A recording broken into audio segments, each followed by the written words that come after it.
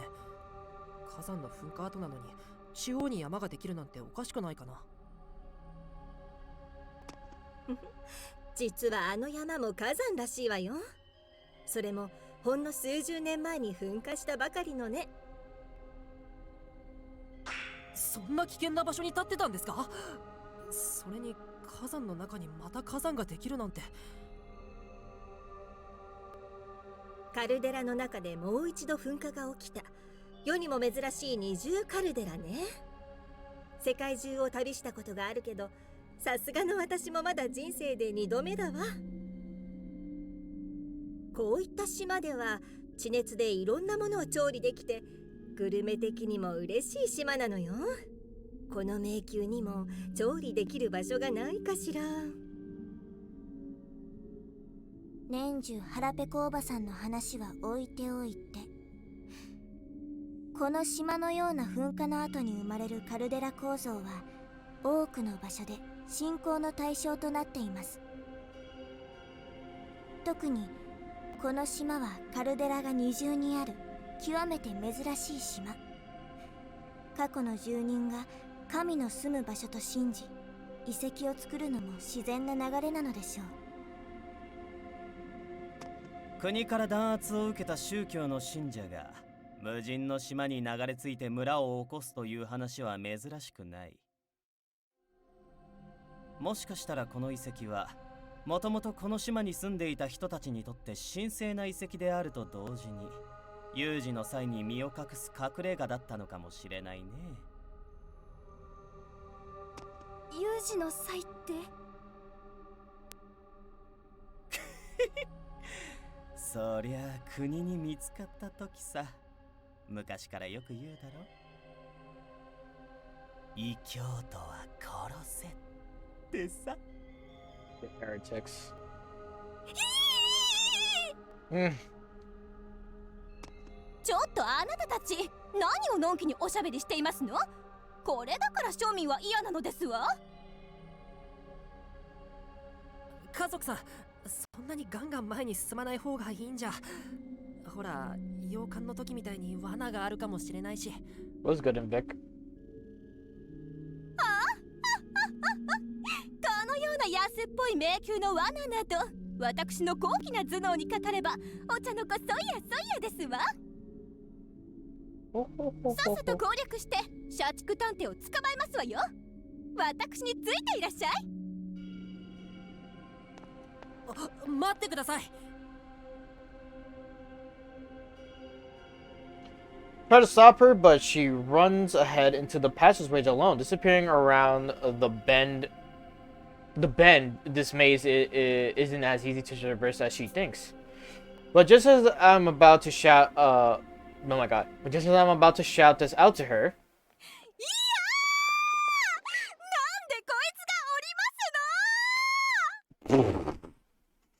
Good shit. Positive desperate panic cry reverberates throughout the labyrinth. She then shoots out from the corner she had just disappeared from behind. Right behind her is a white SPX.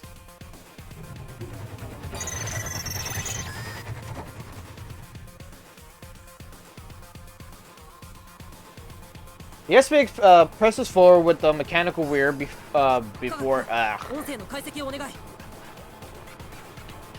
before my brain can process anything, I shout out a command. 任せてください。よし、読み解けました。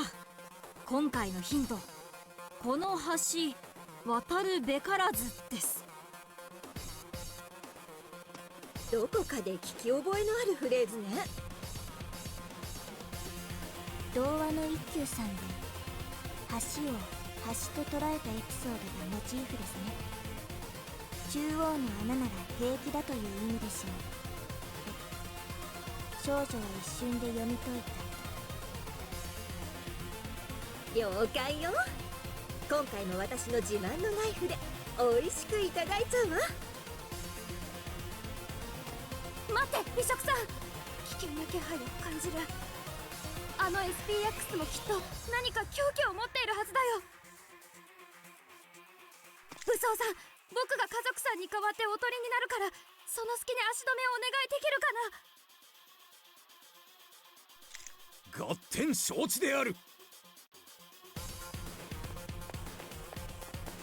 飛脚さん、何をするおつもりですの？家族さんはそのまま走って武装さんの後ろへ。こっちだよ、バカつけDolphin tosses pebbles at the SPX, running sideways as he waves at it. The SPX then appears to switch targets from Pos, swiveling around to chase after Dolphin.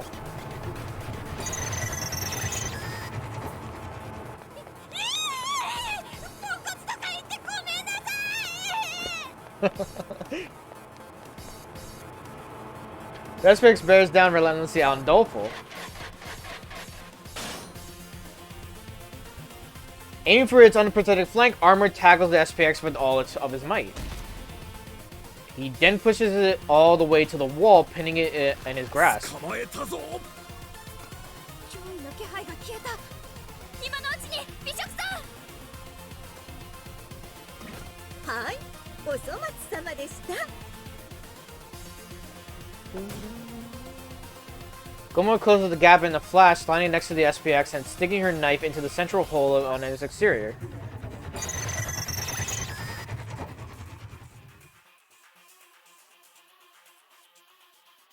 The SPX resistance steadily wanes, just like back in the dungeon. Its inner electrical cable must be severed. Armor doesn't release his hold until the SPX stops twitching. He finally lets go and steps away from the machine. やった、すごいですよ皆さん。無能さんがすぐに指示を出してくれたおかげですよ。あのおかげで僕は迷わずに音声の解析を始められました。無能にしては良い動きだったんじゃないですかと少女は率直な感想を述べた。いや、そんな、僕も必死だっただけで。とっさに最適な指示を出せるのは良いリーダーの資質がある証拠ね。それに科学ちゃんが迷わず指示に従ったのはそれだけ無能ちゃんを信頼している証でもあるわ。今までの積み重ねがあってこその結果よ。素直に自分を褒めてあげなさい。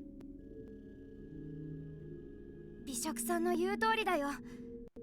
僕も無能君には何度も助けられて心から感謝してるんだから。あまりにも指示が正確すぎて未来が見えているんじゃないかって思っちゃうくらいだよ。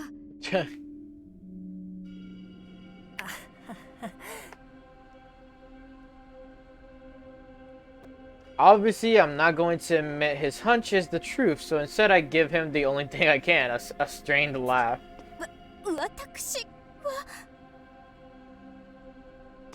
庶民とのリーダーシップの差が浮き彫りとなったわけだけど、どうお考えだい？ He loves fucking with people.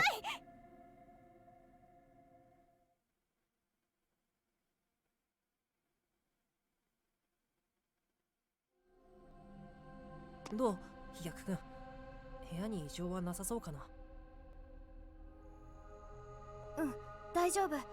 この部屋は安全そうだよ。みんなも入ってきて。でも残念なことに行き止まりだね。また別の道を探さないと。Hopefully that humbles her a bit, where she finally gets character development. I want her to so badly be a good character. Exiting the intricate passageway, we find ourselves in a closed-off square room. It's identical to the one I was in before, making my way back to the dungeon half a day ago, save for one significant change. おかしいな。以前に僕がこの部屋に来た時には四方に通路が開いていたんだけど。全く同じ見た目の部屋がいくつもあるのかもしれないね。来た証拠に壁のどこかにマークをつけておこうか。よーし、我がここに大きく探偵同盟の紋章を。無能殿、こちらへ来てはもらえないか。Was good. There are strange characters engraved into the wall near near 見た armor. ことない文字ね。どこの言語かしら。 Whoa. 私の知る限り世界中のどの言語どの時代の文字にも当てはまりませんと少女は自らの記憶との照合結果を口にする。文学さんの知識量でも読み解けないということはオリジナルの言語である可能性が高そうですね。もしかしたら暗号文かもしれませんよ。 What's a cipher? どうしてこんなところに暗号が。さすがは庶民。あまりにも鈍いですわね。 Posh, I'm trying to like you. I'm trying to give you the benefit of the doubt in every way possible. Please. 地方に道が続いていたのでしょ。 Yeah. ええ、そうですよ。だから通るときにはどこの通路から行けばいいのかわからなくて困りました。見てごらんなさい。よく見ると四方の壁にうっすらと切れ込みが入っているのがわかりますわ。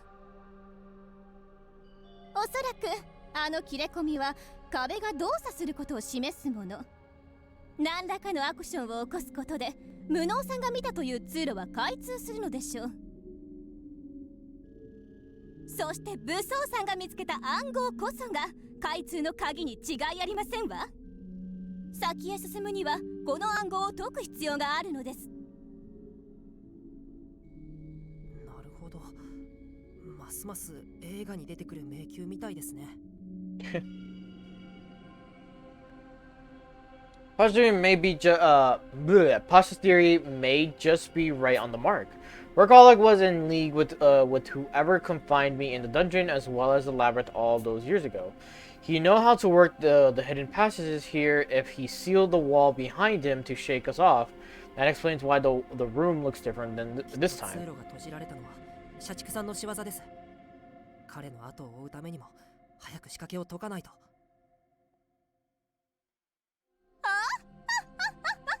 私にお任せなさい。この程度の暗号、ピンカートン家の名にかけて鮮やかに解いてみせますわ。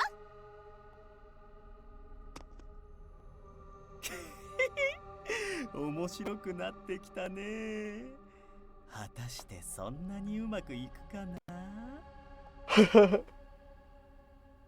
Oh shit.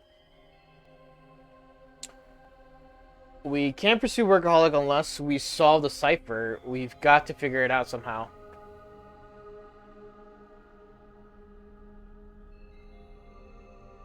I don't know nothing. Nothing matches with each one of these. 四角形で囲まれているってことはこれでひとまとまりってことだよね。そう考えるのが自然だけど、なんだか妙だね。Possibly the missing one on the bottom right. 妙って。これはおそらく独自のルールを持つ架空の言語。でもそのルールが今一つ見えてこないんだよ。一部に共通点は確認できます。ですが共通点を持つ部分が文字の上だったり下だったり、とにかく不規則なんです。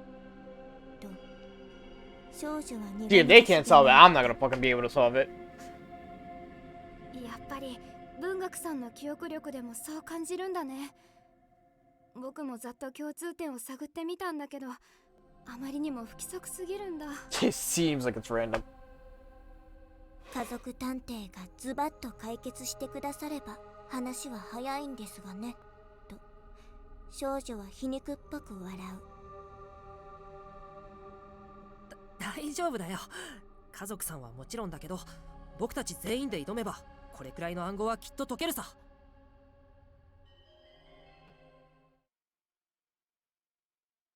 Several hours later, We're still studying the cipher on the wall. Each of us had tried to deduce the rules of the script, but we still don't have even the slightest clue.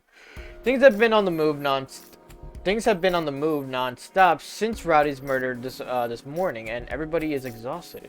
My own forehead is streaming with perspiration. ごめん無能くんちょっと休憩するねなんだか妙に暑い気がするが気のせいであろうかいや僕も暑いと思うよどうしたんだろうね Why there's like no ventilation in this room? The dungeon was chilly, but this underground labyrinth is strangely humid. Maybe there's a heater on somewhere. It feels like the sauna set to mild. If we push ourselves too hard, we could end up collapsing from the heat stroke. ピンカートン家の末裔である私がこの程度の暗号で Only Posh manages to still maintain her composure. She's been glaring at the cipher in this heat for hours without even wiping the sweat from her brow. 家族さんそろそろ休憩にしませんか先ほどから汗がすごいですよ余計なお世話ですわ私はこの暗号を解くったら解くのです無理してひたむきに頑張るその顔そそるなでも悪いけど俺は休ませてもらうよ寿命を縮め Yo, even Renegade's like, listen, I admire you, but fuck, it's hot. I'm taking a break. As Renegade Detective sits on the floor, all the other detectives aside from Posh follow suit, looking completely and utterly spent. Posh frowns in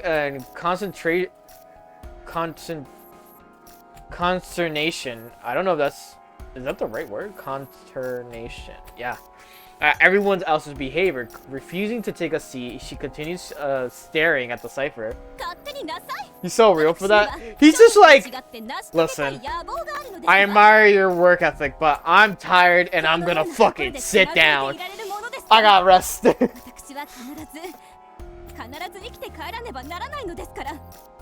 Posh is just like very determined to prove herself and like keep her pride.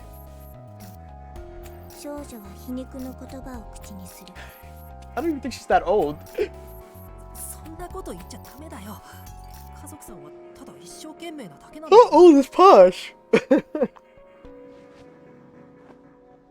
I shut down Bookworm's comment and moved her far away from Posh so that her voice is out of earshot. 無能探偵は甘すぎですあんな自己中なおばさんにはガツンと一発かまさないといけませんよと少女はお箱の武器を構えていったかましちゃダメそれに本を武器みたいに構えるのもダメそもそも本は人を叩くのに使っちゃダメだよダメダメ大人は何でもダメダメダメダメダメダメダメダメダメダメというわけですね Most kids would find 少女は今時 obscure. の子供にはわからないネタを口にしたそれにしてもなぜあそこまでプライドを優先するのでしょうか理解に苦しみますと少女はずっと気になっていた疑問を口にする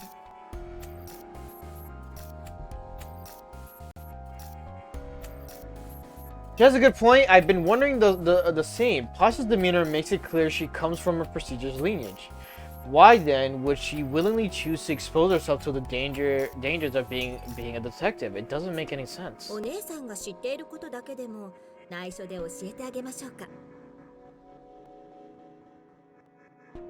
Comrade draws close to Bookworm as she makes her offer with we both nod so Posh won't overhear. After which Gorman begins speaking, her eyes 二人 distance. はピンカートン探偵社については知ってる Not until now. 実は本や映画でたまに名前を聞くくらい Movies? What movies do you ever see Pinkerton Detective Agency? 少女は深い深いため息をついたそして無知な無能探偵に代わって詳細を語っていくピンカートン探偵社。大統領暗殺を未然に防いだことで著名な探偵アラン・ピンカートンが設立した世界中でも特に名高い探偵社です。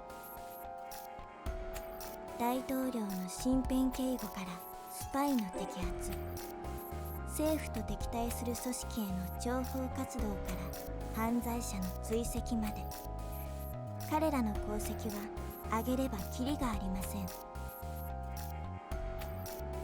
大統領からも信頼されるなんてすごい組織だね。家族さんが誇るのも当然だよ。ええ。ですがその功績は国家の命令で民衆に紛れ込み、不穏な動きを見せた者を冷酷に追い込んだ結果でもあります。そのイメージから創作では敵役として扱われることも少なくありません。当時の人々にとって恐怖の対象としてのイメージが根強いということです。良くも悪くも探偵という職のイメージを決定づけた歴史的な会社、それがピンカートン探偵社と言えるでしょう。ええ、その通りよ。ピンカートン社は探偵の歴史を語る上で避けては通れない存在だけど、それももう昔の話なの。ピンカートン探偵社の名声は徐々に忘れ去られて、今では別の会社に買収され、警備事業が主となっているわ。Okay. え、そうなんですか。それだけ有名な探偵会社でも落ちぶれるものなんですね。近代化が進むにつれ、諜報活動は法律で禁じられ、警察組織も充実しましたから、民衆に忌避されるピンカートン社とは縁を切りたかったのでしょうね。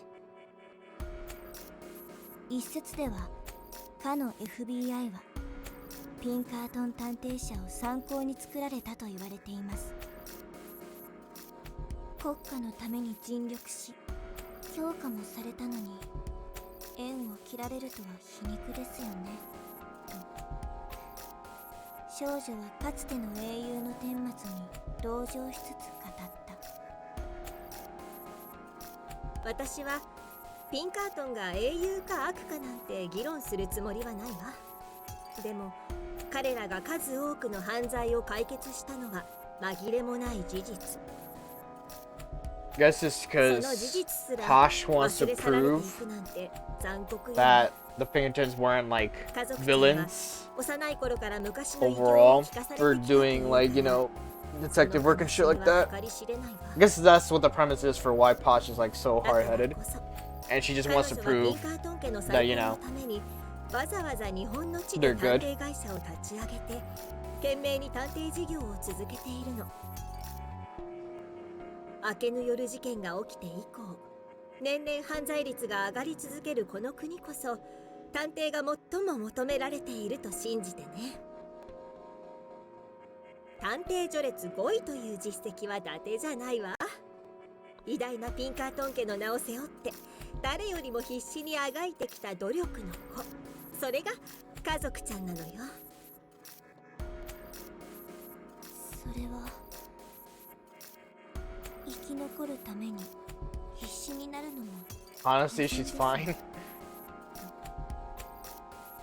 少女は先ほど自らが口にした軽口を後悔する。I think I think right now this chapter is gonna like process her of being humbled, この夢も途絶えるんだもんね。 but also she's gonna get humbled. She's gonna be ending up to dying, and then therefore her character development is gone.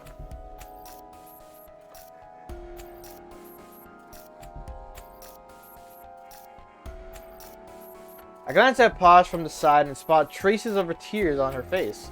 Normally this would just make her seem tough, but now I think she looks like she's striving to overcome a hidden bitterness. Staring at her from this angle, I'm somehow reminded of Workaholic after he revealed his true colors. He was even known as diabolical detective before. What could have driven him to bloody his hands as a killer once again? He hasn't told us why yet, but it seems like he's grappling with the heavy weight of his own. Like Posh, there must be something he seeks to accomplish, even if it means committing murder. The pride of a distinguished family, what's it like bearing the responsibility of an entire organization like that? Right now, I don't have any grand convictions or resolutions. There's no way I could ever be like Posh. But there is something even I can do. 事情は分かったんですが、彼女、社長にしてはポンコツすぎませんかと、少女は率直な疑問を口にした。普段は彼女を慕う社員たちと共に推理を行っているというから、一人では本領を発揮できないのかもしれないわね。それなら僕も家族さんを手伝います。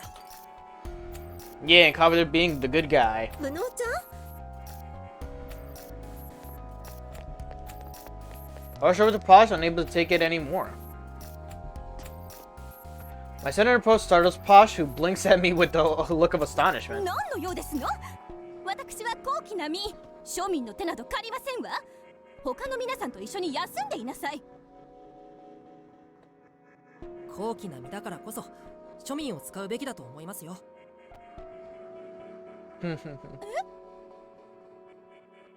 See, now she's gonna be like, what? 庶民を導く存在じゃないですか。一人で解けない謎があるならリーダーとして僕に推理をするよう命じればいいんですよ。Posh tilts her head in befuddlement. つまりどういうことですの？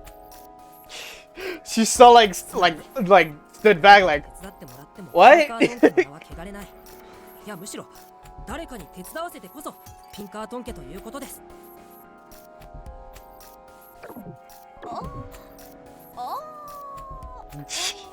She's more confused than everything. She's like,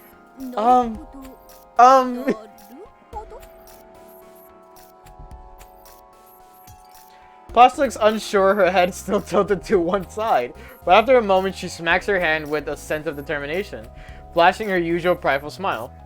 そうですわね。あなたの言う通りですわ。私としたことが庶民に役割を与えないだなんて、ピンカートン家失格でしたわ。無能さん、私の命令に従ってしっかりと謎を解くんですのよ。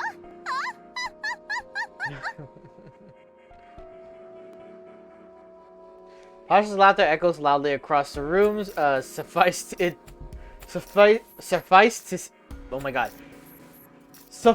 it to say, she's back to her normal self. 調子が良すぎませんかと、少女は呆れてため息をついた。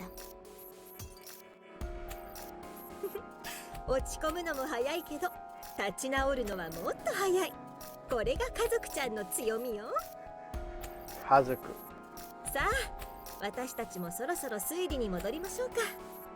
こんな暗号で足止めを食ってなどいられないものね。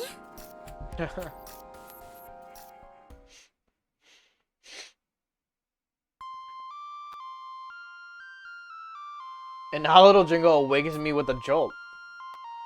Once my mind is fully booted up, I see the cipher room we arrived is in last night. My D-pad says it's 7 a.m. The melody must have been set to play so we don't lose track of time. We've been underground for several days now. It's nice to have something that keeps my body's rhythm from getting askewed. おはよう、ワト君。昨日は遅くまで随分と頑張っていたみたいだね。I mean, yeah. ああ、そうか。僕らは暗号とにらめっこしている間に寝落ちして。My man just fucking passed out on the ground. Vaguely recall where we left off. We seemed to be getting closer but couldn't quite hit on the solution. After I started to help out Posh, the others finished dressing up and joined in. We then spent most of the night discussing the cipher. Bookworm found some partial regularities, but they didn't apply to the entire text, so we have yet to piece things all together. Even Holmes has been racking her brain about this, saying she's never seen anything like it. おはよう無能くん。ごめんね。僕も眠っちゃっていたみたいで。自称リーダーさんも寝ているし、ノーカウントで良いでしょうと少女は庶民的に眠る家族探偵を指さして言った。 Plebeian manner in which Posh Detective slept.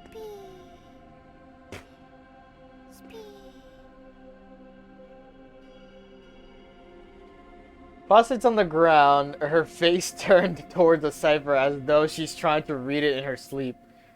Even when passed out, she still has her head in the game. Talk about dedication. A laugh escapes from my mouth at the sight of it. よっぽど疲れているみたいだし、しばらく寝かせてあげようよ。そうだね。家族さんが眠っている間に暗号を解いてびっくりしてもらおうか。すべては偉大なるピンカートン家のためにと少女は皮肉っぽく笑っていった。 We resume working on the cipher, chatting away as we go, and while we do, ほら、ちゃんとケーキは2人で半分こにしなさい。上流階級なんだったらケーキくらい一人一つずつあげてくださいよ。文学さん素が出てるよ。ケーキを半分こか。ピンカートン家の苦労が忍ばれるね。そもそもケーキを半分こってどういう。 suddenly I noticed something. あれ、なんとなくこの文字を四角ごとに考えていたけど、本当にその区切りで合ってるのかな。どういう意味？それ以外に区切りはないかと思うけど。なるほど。文字を半分こにするんですね。と少女は無能探偵の発想を字に表してみた。 Bookworm picks up a pebble and scratches lines across the characters on the wall. Oh my fucking god. Wait, what? But how does that become that? I don't get this!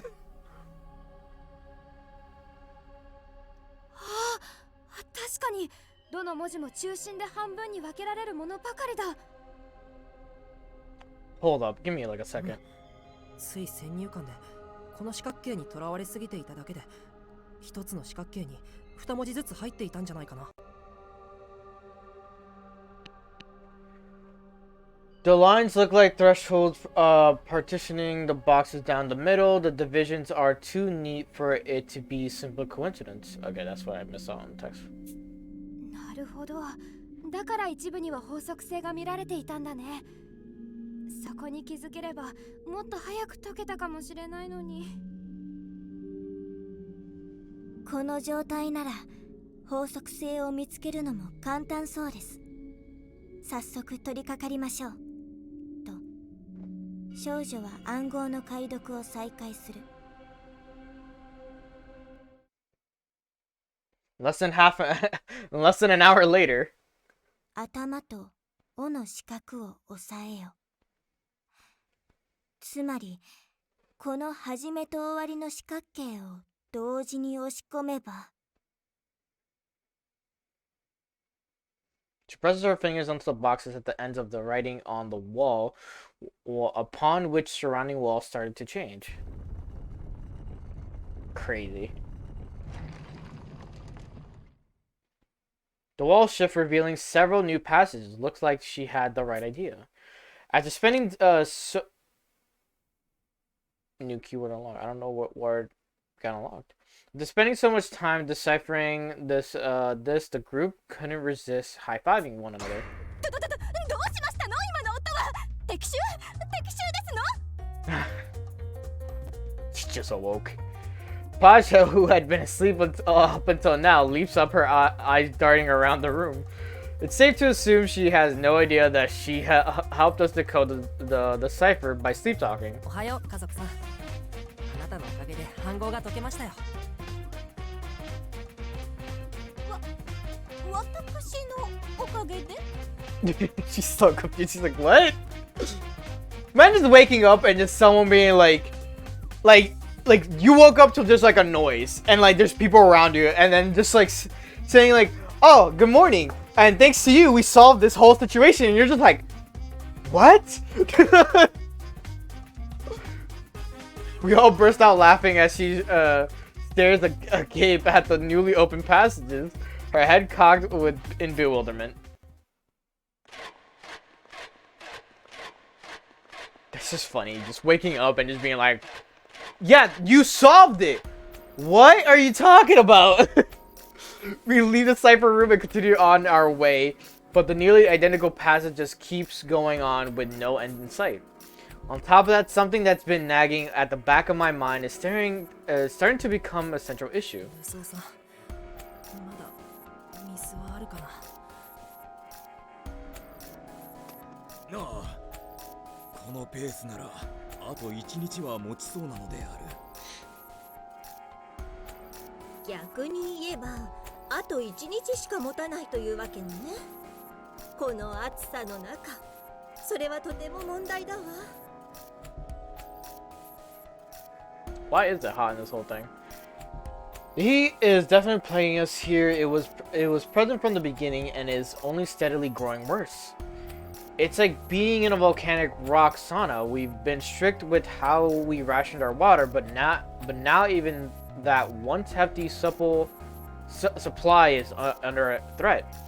At this rate, it's the temperature, not the quartering Duke, that's going to kill us all. おそらくこの暑さは溶岩の地熱によるもの。この一帯を抜ければ楽になるはずです。だけどもう数時間も同じところをぐるぐる回っているよね。ほら、さっき見た印が見えてきた。 This man is also wearing like a coat. How is he not dying of heat? With a turtleneck. Renegade detectives, right? This is the uptenth time we passed through here. We tried every fork and every path, but each of them has been a dead end. 地下牢に研究棟のエレベーターの鍵があったよね。好意的には研究棟の方に向かっていると見るのがいいんじゃないかな。確かにその通りですが、私の記憶では研究棟方面へと向かう通路は壁に塞がれていて完全な袋小路でしたよ。少女は自らの記憶を報告した。どの通路も行き止まりか。文学さん、左手法の他に迷路の攻略法に覚えはないんだよね。Bergam shakes her head ruefully. The left-hand rule is an ancient maze-solving method where one keeps their left hand on the wall as they proceed. We tried at the start when the labyrinth began to wait, what? We tried at the start when the labyrinth began to confuse us, but we just ended up back where we started, making it entirely pointless. If even Bookworm lacks any useful information to get us through this place, then we really are trapped. もしかしたら今は出口なんてないんじゃないかな。出口がない。それってどういうこと？僕らが見落としている仕掛けがあるのかもしれないよ。 SPX やさっきの暗号もヒントは提示されていたよね。きっとこの迷宮も同じでヒントがあると思うんだ。なんだか迷わせることよりも謎を解かせることが目的のように感じるしね。ヒントか。壁には何も書いてなかったけど、どこにあるんだろう。みんな隠れて。 Dofo suddenly panics, urging us to take cover behind some pillars. We all understand it's an emergency and immediately follow his orders. That shit camouflaged? Mirrors pick up something resembling a whisper, causing me to shiver. I've heard this before. 何も見えないのに変な音が。 That shit's camouflaged. 静かに。あれは透明な SPX だよ。みんな、慌てずに、音を出さないよう気をつけて。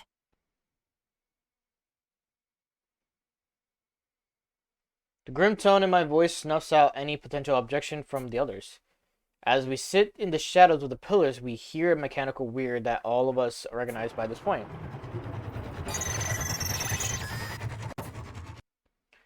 I can faintly discern a shape as the air distorts around it.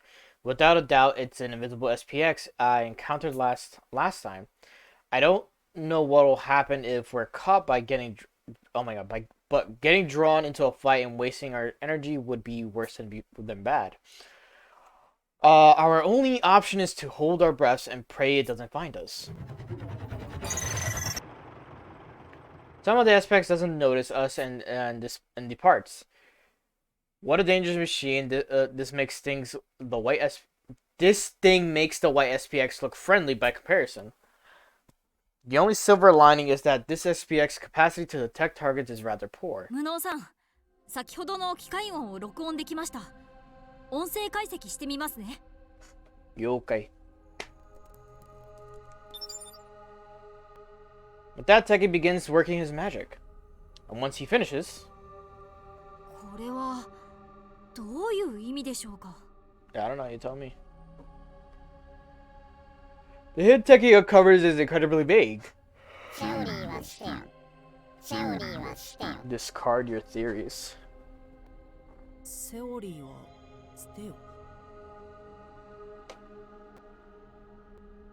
Not enough to go on. I can't tell what it's trying to say. Maybe it's a clue on how to stop that thing, like with the white SPX. 文学ちゃん、何かわかりそう？ピンときませんね。これまで読んできた書籍の中にも近しいフレーズはありましたが、推理に結びつきません。と、少女は苦々しげに言った。文学さんがわからないとなると、おそらく何か元ネタがある類のヒントではありませんね。先ほどの挙動を見る限り、索敵能力は低いはず。接近に気をつければ見つからずに済むと思います。よし、じゃあ先へ進もうか。またあの SPX が戻ってきたら大変だからね。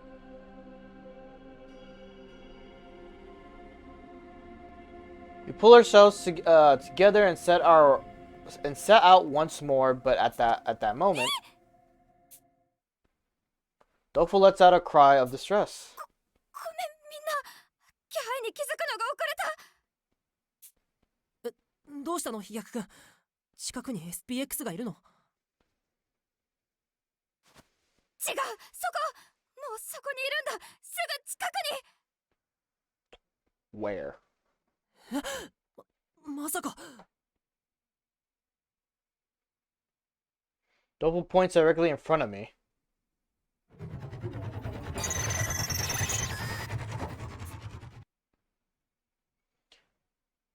I hear the same robotic droning coming from what appears to be empty space. I'm practically face to face with it, even though the SPX from a minute ago should have passed by already. My hammering heart deafens me. I can't see a thing. I have no idea what I'm up against.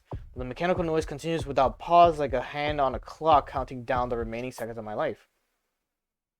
Everyone freezes in place. It's the only option. We know nothing about the SPX before us, or how it'll react to any action we take. Maybe nothing will happen so long as we stay still. I have no other choice but to hold on to this hope. That hope is quickly crushed. Blades I've seen before suddenly spring up in the empty space. No matter how invisible it is, its killing intent remains clear. It's so overwhelming that by the time I try to dodge, I am a moment too late. And a blade descends towards me. 無能探偵 I hear Bookworm's trembling voice, and yet at this time I find myself surprisingly calm. After all, the anointment never predicted my death.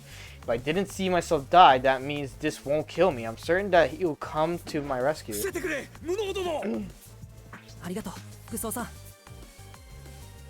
As I predicted, armor leaps in front of me.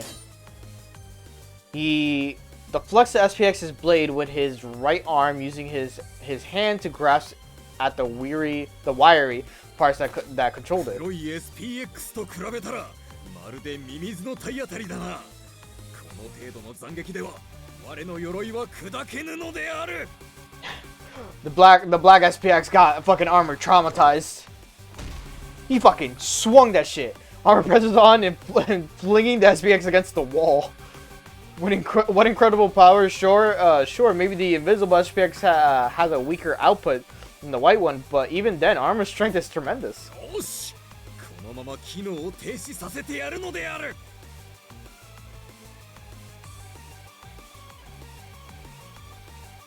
What is happening? As Armor approaches his fallen opponent, the air flickers where... Oh. This must be the true form of the invisible SPX. 面用な。いきなり姿を現すとは。我の男気に触れ、姑息な手段はやめたということか。It's knavish tricks. いや、ただの故障だと思う。 Yeah, you fucking flung this shit hard, bro. The 3 holes on his steers are now visible.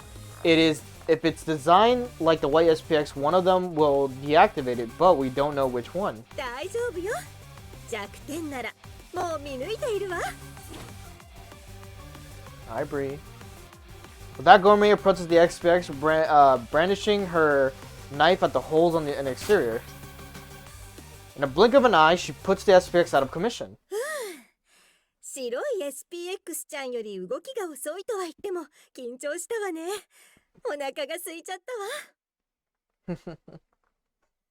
美食さん、どうして弱点の場所が分かったんですか？そうなのである。まだヒントだって紐解けていなかったというのに。 Conundrum. あなたたちが狙われている間に科学ちゃんが音声を解析してくれたの。と言ってもさっきの答えと同じでセオリーは捨てよだったけどね。 Discard your theories. さっきの答えと同じ？これまで遭遇してきた白い SPX はそれぞれ別の言葉を繰り返していたのに妙ですね。ええ、白い SPX ちゃんはヒントを出してくれていたのに妙な話よね。ああ、セオリーを捨てよ。スオリーを捨てよ。推理を捨てよ。推理は捨てよ。 Miss your thinking. まさかこの透明な SPX はパワーで押し切れというヒントであったのか。 Possibly? ごめんね武装さん、今は真面目な話だから。ええ、実は推理を捨てることが大切だったの。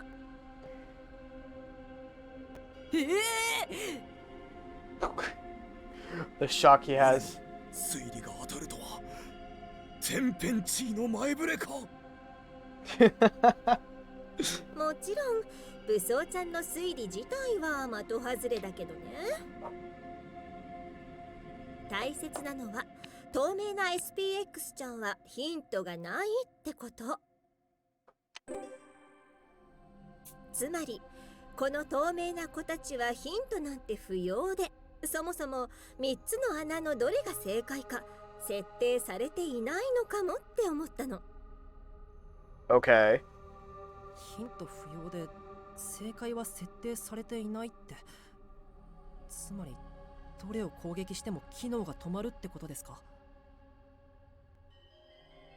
ええ、その通り。そもそも透明化しているんだから、わざわざ偽物の穴でのカモフラージュ自体必要なさそうだものね。確証はなかったからちょっぴり怖かったけど、うまくいって安心したわ。 She literally took a dangerous 簡 route. 単にですが、透明な SPX の内部を調査できましたよ。美食さんの予想通り、3つの穴は全て電源コードに直結しています。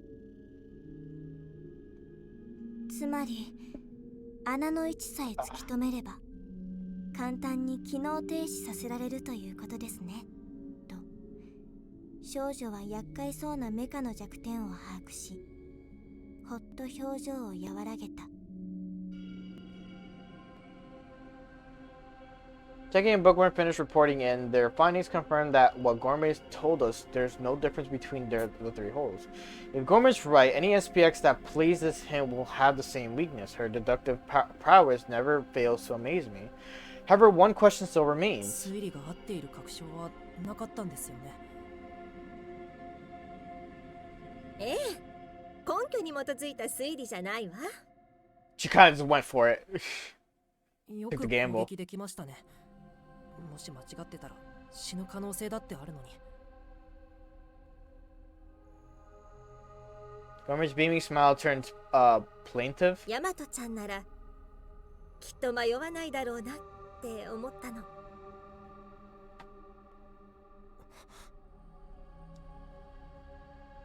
と迷わなかったでしょうね。自分が死ぬかもしれないって分かっていても、仲間を助けられるなら絶対に。ええ、間違いないわ。私は誓ったの。ヤマトちゃんの分まであなたたちを守ってみせるってね。だからピンチになったら私に助けを求めてちょうだい。私が命を懸けてあなたたちを守ってみせるわ。 Although Gourmet smiles as she speaks, there's a sadness in her eyes. I can sense the deep hole losing Rowdy has left her. Oh, カ left バキさ behind. ん、その SPX の索敵方法は何なんですの？無能さんが襲われる前に動きが遅かったのが気になりますわ。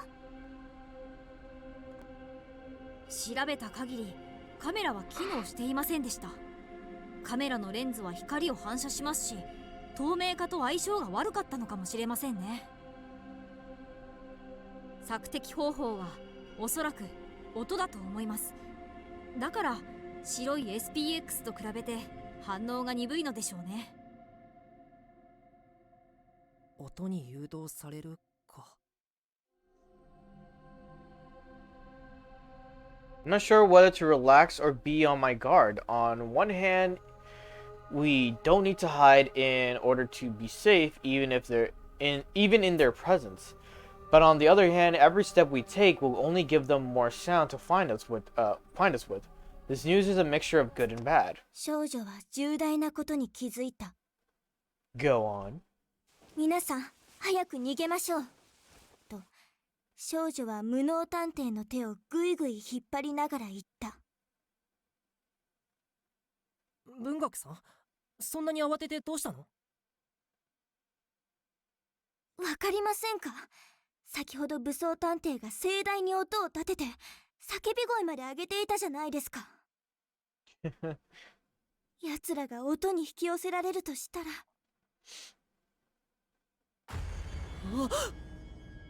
They're gonna come this way, yeah. みんな逃げて！すごい数の気配がこちらへ向かってきてるよ！ Good. 透明な SPX ってそんなにたくさんいるの？ I mean, makes sense. みんな本当にすまないのである。俺はまた失敗よ。 In armor. 叫んだら敵が余計に寄ってくるじゃありませんの。黙って早く逃げますわよ。あなたも十分うるさいですけど、少女は至極まっとうなツッコミを入れた。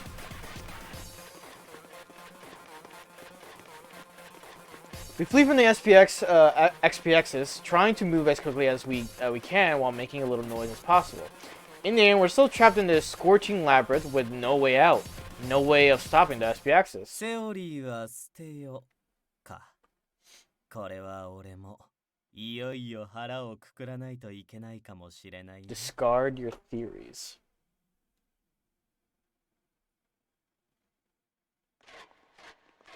Hours pass, we proceed with caution to avoid being detected by the 一つアイデ SPXs. ィアがある。俺を信じてくれないか？ I don't know, could I? It's been so many hours that I don't even know how far we've walked anymore, and now Renegade Detective has some strange proposal for me. どんなアイディアか聞かせてよ。信じるか信じないかは聞いてから判断する。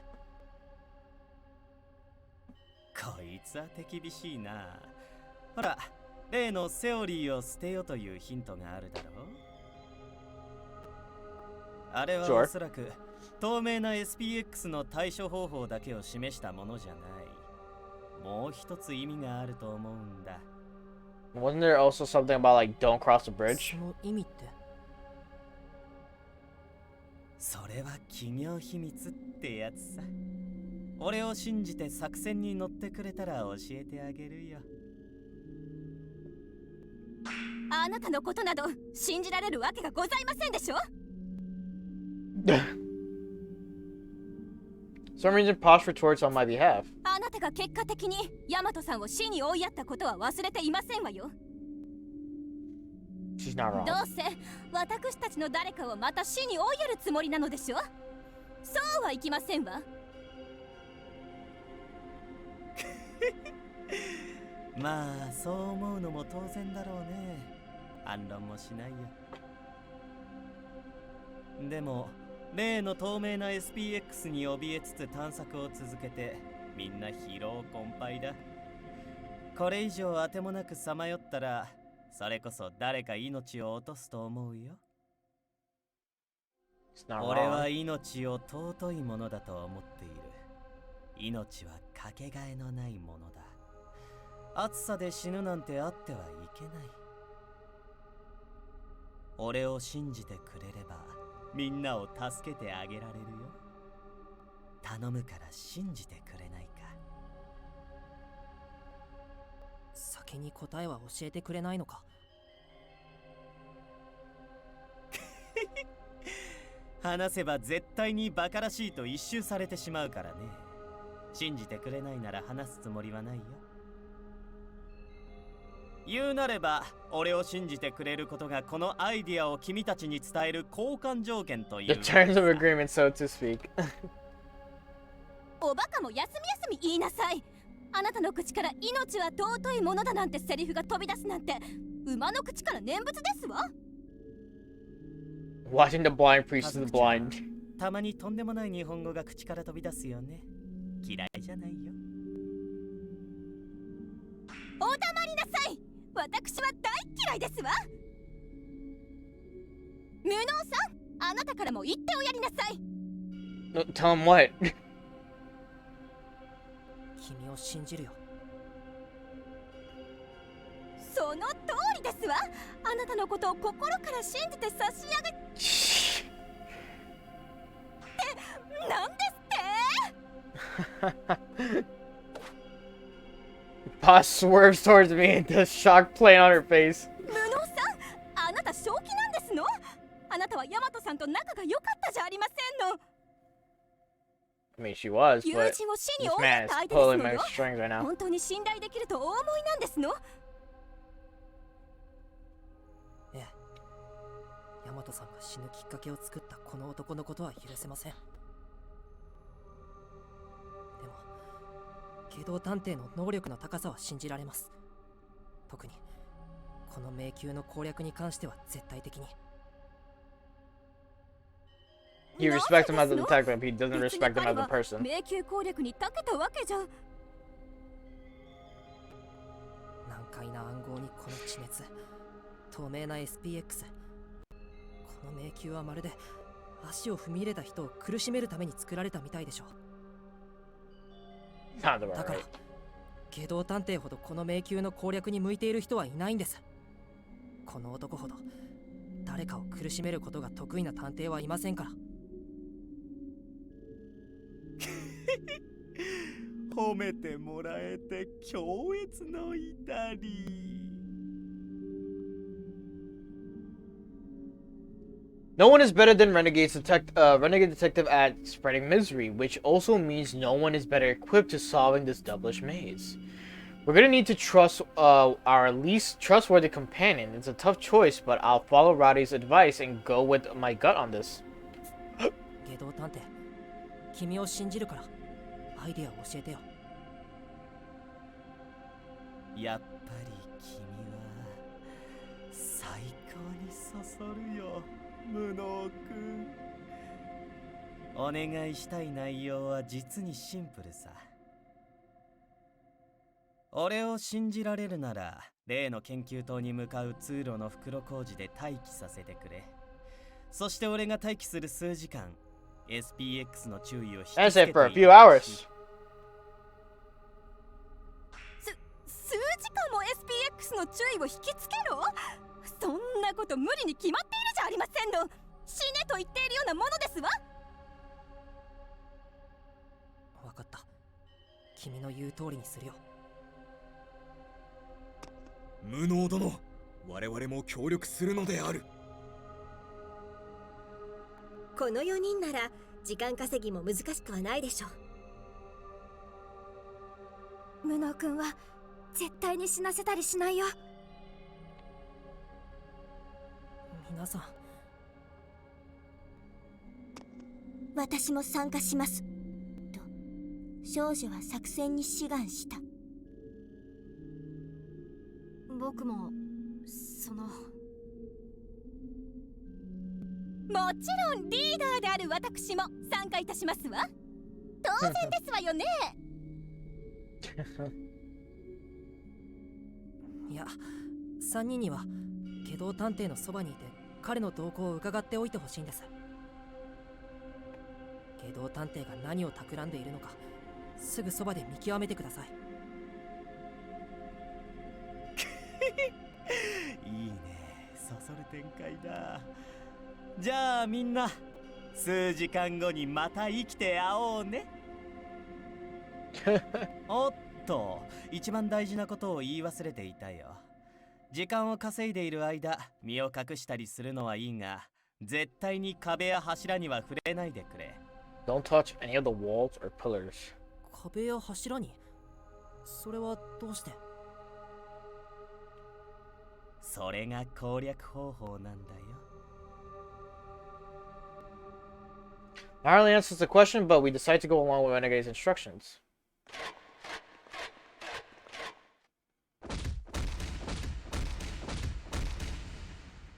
We return to the cipher room and start banging on the walls just as we've been doing to all the walls on the way over. The invisible SPXs should be approaching soon, given that they track sound from there. All we have to do is destroy them one by one. 透明な SPX は僕が見我は Did not mean to skip SPX の that.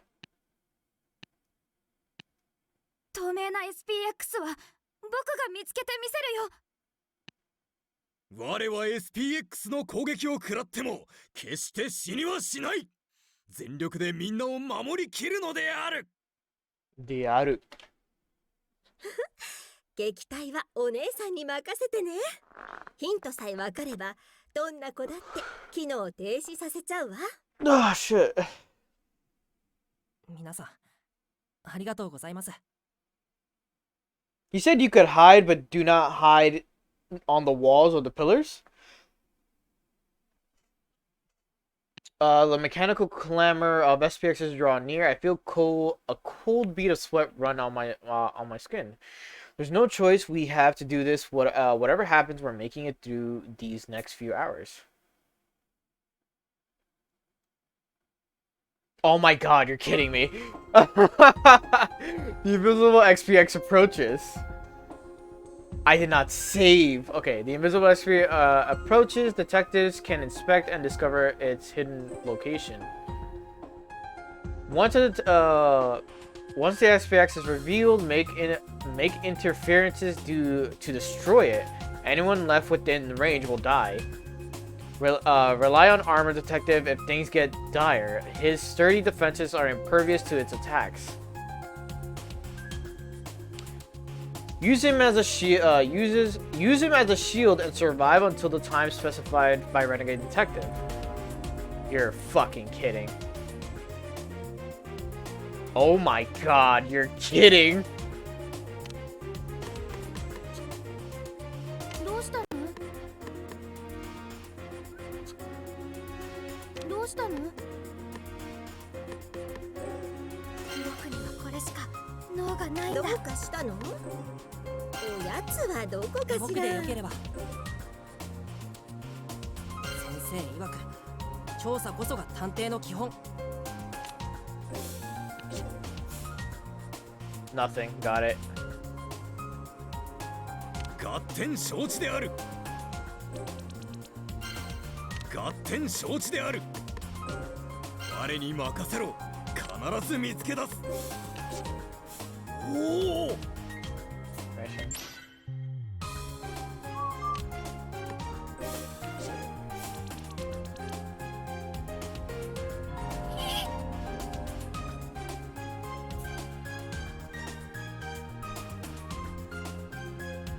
何か用かな？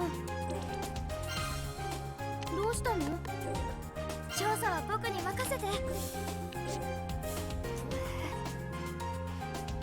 There, just watch. I'll find them all. どうかしたのか。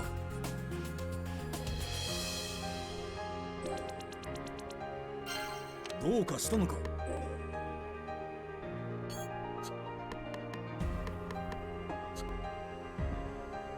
頑張ります。頑張ります。 I don't think it's close by that, but we'll see.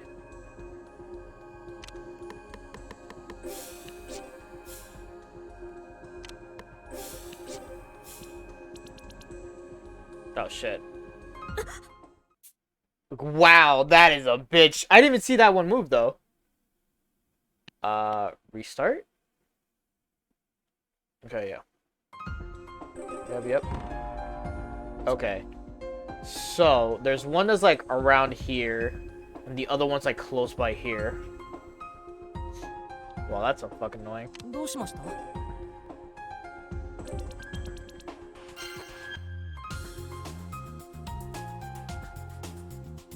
お姉さんに何かご用？お姉さんに何かご用？ Can I get it? どうかしたのか。 We already know where this one is at. Or is about to come, I should say. どうしたの？どうしたの？ Move you a little bit closer to him. Okay. That one goes over there.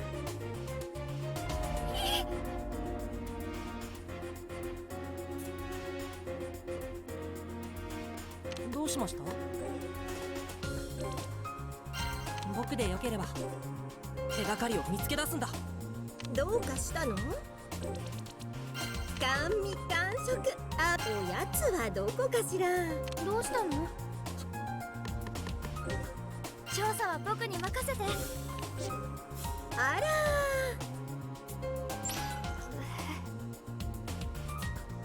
ー。広い視野を持って対応しないとね。Okay. 合点承知である。合点承知である。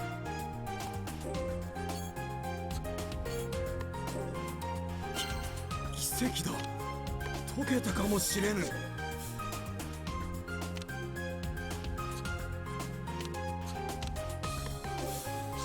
Was it moved? Oh, doubtful. 何か用かな？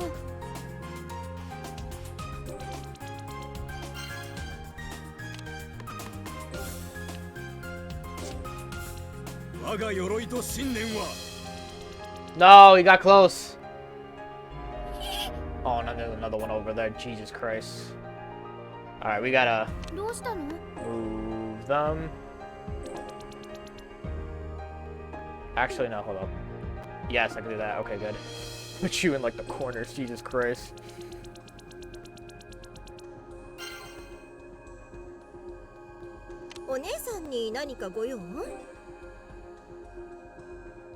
I'm like afraid to like put them anywhere specific that they could just appear on. I'm just kind of moving them around at this point. 僕でよければ。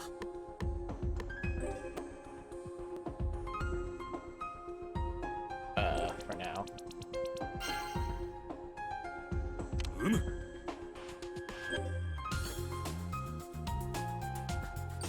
我とて探偵謎を解くのだ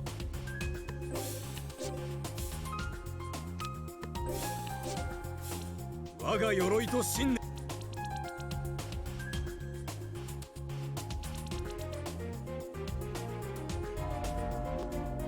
どうしたの？ Okay, there's one that's definitely going after competent. どうかしたの？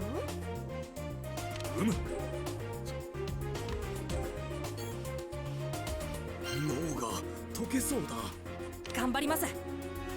Right next to here.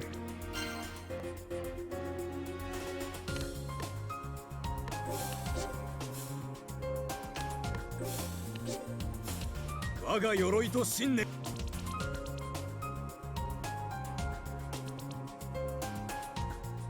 我が鎧と信念は Okay. どうしたの？ Move them to the other side over here, next to incompetent. Okay, that wasn't too difficult. I just have to literally maneuver them where I want them, for sure. どうかしたの？ I'm afraid of like that one that's behind what's his name? Armor? It will definitely like chase after her because she's closer. Alright. 脳が溶けそうだ我が鎧と信念我が鎧と信 Okay, 念 so yeah, so there you go. Yes, please. Oh my god.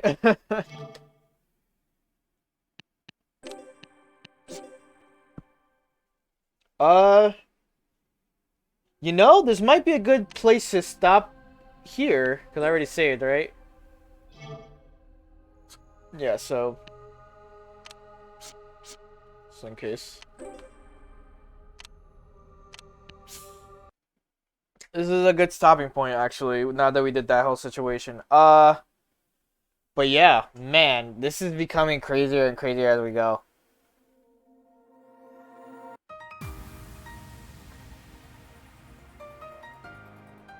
Someone's gonna end up being dead with Renegade, Bookworm, Posh, and Techie.